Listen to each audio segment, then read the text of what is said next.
एहन सुंदर मिथिला धाम, एहन सुंदर मिथिला धाम, दोसर पायब कोने ठाम, हे दोसर पायब कोने ठाम, हे दुल्हा दुल्हन सीताराम जनकपुर में, हे दुल्हा दुल्हन सीताराम जनकपुर में।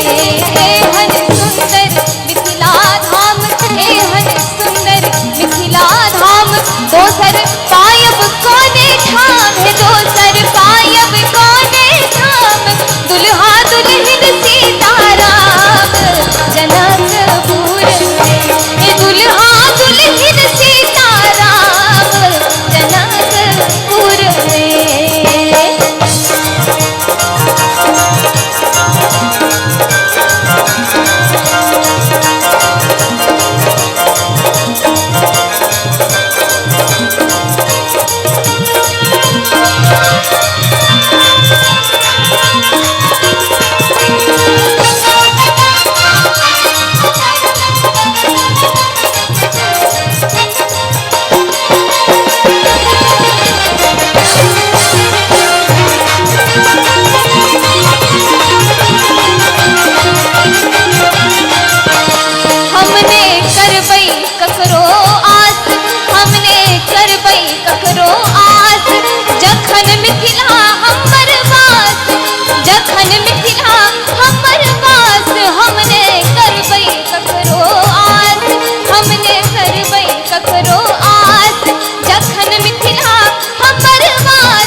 एहन सुंदर मिथिला धाम, एहन सुंदर मिथिला धाम, दोसर पायब कोने ठाम, हे दोसर पायब कोने ठाम, दुल्हा दुल्हन सीताराम जनकपुर में, हे दुल्हा दुल्हन सीताराम जनकपुर में।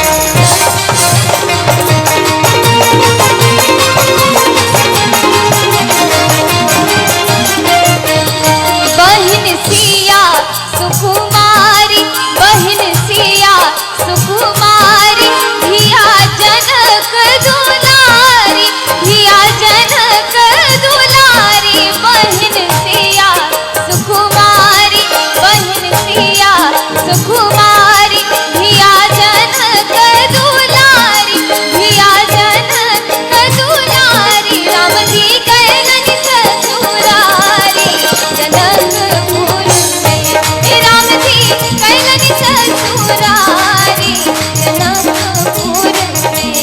एहन सुंदर मिथिला धाम, एहन सुंदर मिथिला धाम, दोसर